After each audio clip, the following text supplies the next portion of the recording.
Cuối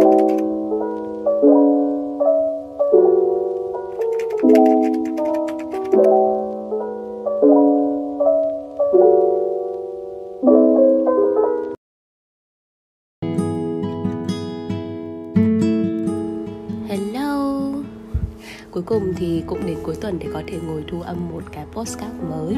Mà không hiểu sao tuần này thì có quá nhiều các cái chủ đề nó hiện lên và mình không biết là nên chọn một cái chủ đề nào phù hợp cả. Mình đã drop rất là nhiều nội dung. Nhưng mà cho tới hôm qua, khi mà tình cờ đọc được một bài viết về chủ đề tích cực, nghe thì có vẻ khá là tích cực đúng không? Nhưng mà cái điều mình muốn nói hôm nay là liệu cái sự tích cực thường xuyên hay luôn luôn tích cực của bạn nó có thực sự tốt cho cảm xúc của bạn?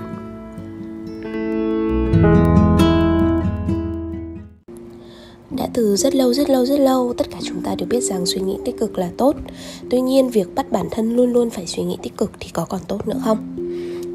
Trong bài viết đó có kể về câu chuyện của một anh người Nhật lúc nào cũng rất bình tĩnh và vui tươi. Ngày nhỏ khi bị ăn hiếp, anh vẫn vui vẻ. Đi làm thất nghiệp, anh vẫn tỏ ra lạc quan. Yêu đương thất tình, anh vẫn rất yêu đời. Người thân mất, anh cũng bình tĩnh. Bạn bè đều rất nể anh vì có một tinh thần quá mạnh mẽ và lạc quan.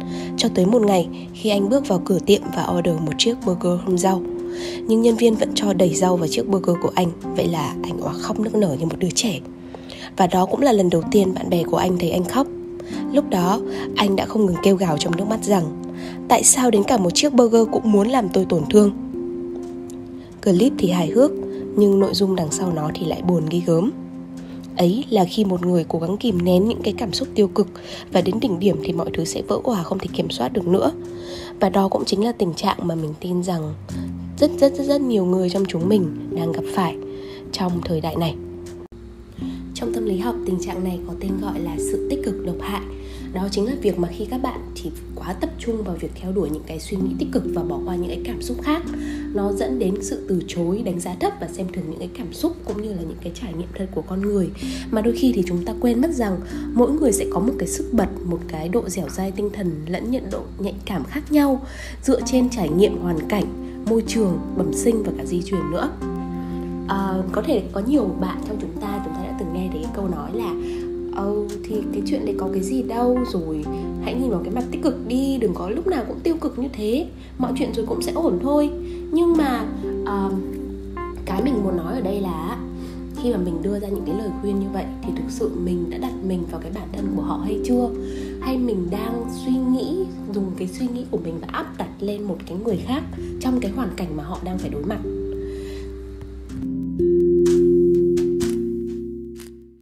Tính đến nay thì mình có trải qua một vài mối quan hệ. Tuy nhiên mà khi để nói về một cái mối quan hệ mà khiến cho mình cảm thấy sâu sắc nhất á, thì nó lại là mối tình năm 2 đại học. Tất nhiên nó không phải là mối tình đầu. Bọn mình quen nhau được 1 năm rưỡi. Trong khoảng thời gian đó thì có những cái điều mà cho đến tận bây giờ mình vẫn không thể có cảm xúc lại với những cái người khác.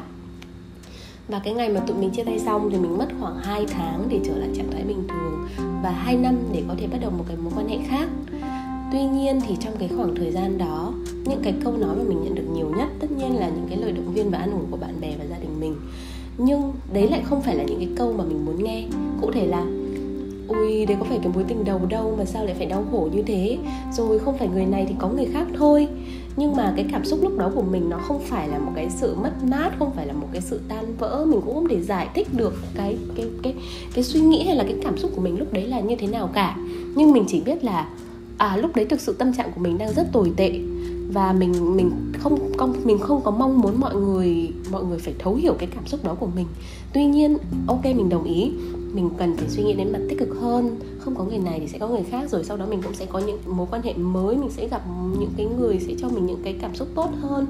Nhưng vào cái khoảng thời gian đó, khi mà mọi người áp đặt những cái suy nghĩ đó, khi mà mọi người nghe những cái lời động viên của mọi người, thì lại càng khiến mình thu mình hơn. Và chính trong 2 năm đó là cái 2 năm mà mình quyết định mình sẽ ít chia sẻ cảm xúc của mình ra. Tại vì mỗi lần khi mình nghĩ là mình đang chia sẻ cảm xúc, mình tìm một cái người để đồng cảm và thấu hiểu, thì hóa ra là những gì mình nhận lại thì nó lại là một cái sự tích cực độc hại cho chính bản thân mình. và nó không thể vì cái sự đau buồn của mình và làm ảnh hưởng đến người khác nữa. Nên mình nghĩ rằng mình sẽ thể tìm một cách khác để làm cho bản thân mình vui hơn, và mình không nhận ra rằng nó lại chính là một cái sai lầm cho đến tận sau này. Tại vì sau 2 năm đó, mình cảm thấy nếu như mình tiếp tục mà áp đặt những cái suy nghĩ của mình, những cái cảm xúc của mình vào cái thời điểm đó, vào trong một cái tình huống đó đối với những cái người khác, những cái người mà không có cùng trải nghiệm cảm xúc giống như mình á, thì đôi khi nó sẽ dẫn đến một cái sự bất đồng quan điểm, cũng như là một cái sự hiểu nhầm không đáng có.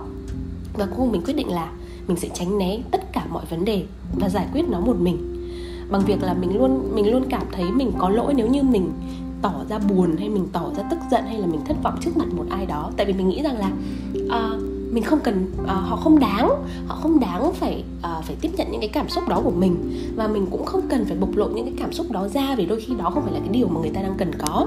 Và cuối cùng là mình sẽ che giấu những cái cảm xúc thật đấy đi, để mình lại trở thành chính những cái người mà sử dụng những cái lời động viên sáo rỗng đó dành cho những cái người khác, những cái người đang trong một cái tình trạng bất ổn giống như mình ngày trước.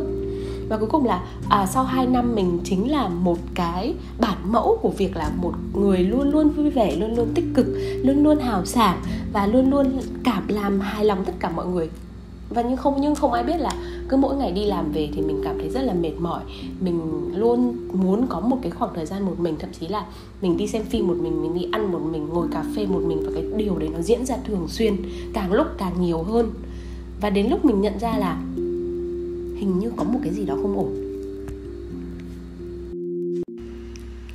Đỉnh điểm là vào đầu năm 2018, khi mình kết thúc công việc đầu tiên.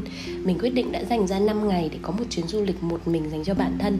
Và trong 5 ngày đó thì thực sự mình đã tắt mọi liên lạc, mình chỉ lang thang.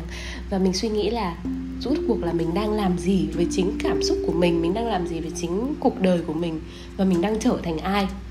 Và lúc đó thì mình thực sự thấy là có lẽ đã đến lúc mình cần phải tôn trọng cảm xúc của bản thân nhiều hơn. Cũng có một cái câu hỏi tương tự như vậy, rằng nếu như được quay trở lại thời gian tới những cái khoảnh khắc mà những cái vấn đề, những cái câu chuyện tồi tệ nó xảy ra, thì liệu mình có phản ứng như thế nếu như mình là con người của bây giờ hay không? Thì mình trả lời rằng mình vẫn sẽ để những cái cảm xúc như vậy, những cái cảm xúc tiêu cực như vậy nó bộc lộ ra. Tại vì nếu như không có những cái cảm xúc đó vào cái giây phút đó, thì sẽ không có cái con người của mình như bây giờ, sẽ không có những cái suy nghĩ của mình như bây giờ. Và đôi khi cái việc mà bạn để cho bản thân cảm nhận những cái cảm xúc tiêu cực, nó chính là cái điều chân thực và giá trị nhất đối với bạn. Tại vì nó chính là dấu hiệu để bạn có thể hành động và thay đổi cuộc sống của mình. Điều này thì không có nghĩa là bạn phải giải quyết những cái cảm xúc tiêu cực ngay lập tức. Đôi khi thì bạn sẽ cần dành cái thời gian hơn, như mình sẽ dành thời gian một mình sẽ có những cái khoảnh khắc để xem xét lại xem là những cái gì mình đã trải qua nó có đúng hay không. Những cái cảm xúc đó là những cái cảm xúc tốt, những cái cảm xúc tiêu cực tốt cho bản thân mình, hay là những cái cảm xúc tích cực và độc hại cho bản thân mình. Và từ đó thì mình có một cái nhìn tốt hơn trong cái việc là mình nên quản trị cảm xúc của mình như thế nào.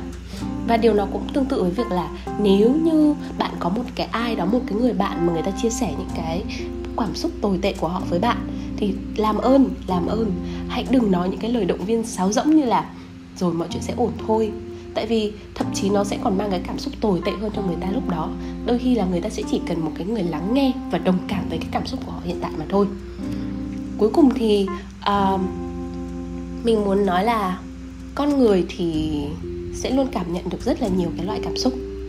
Và mỗi cảm xúc thì là một cái phần quan trọng về tinh thần, về cái tâm hồn của bạn. Vì vậy nếu như một ngày mà tự nhiên nỗi buồn ùp tới thì cũng đừng có quá cảm thấy tồi tệ, và cũng đừng có né tránh nó. Tại vì không thừa nhận những cái cảm xúc này có nghĩa là bạn đang bỏ qua những cái tín hiệu để truyền cảm hứng chân thật nhất. Và đôi khi thì nó sẽ là một cái đòn bẩy tốt hơn cho bạn trong tương lai.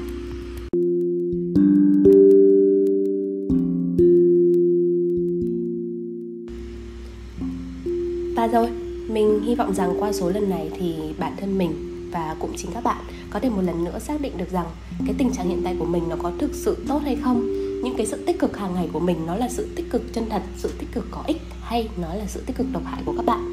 Và nếu như mà bạn cảm thấy bạn đang có dấu hiệu của những cái hành vi này thì hãy hạn chế nó lại. có thể tìm hiểu nhiều hơn, tại vì cái kiến thức của mình về cái vấn đề này nó cũng không quá là rộng lớn nữa. Mình cũng có thu thập từ nhiều nguồn để làm ra cái podcast số này. Thì mình hy vọng rằng những cái chia sẻ của mình trong tập lần này có thể giúp đỡ bạn trong việc cải thiện cảm xúc của mình, cũng như là có một cái cuộc sống vui vẻ hơn. Và các bạn cứ tin mình đi, yêu bản thân mình và tôn trọng những cái cảm xúc của mình, tôn trọng những khuyết điểm của mình chính là cái điều đầu tiên để khởi sự những điều tốt đẹp hơn. Ok, giờ thì bye bye và hẹn gặp lại ở các số sau nha.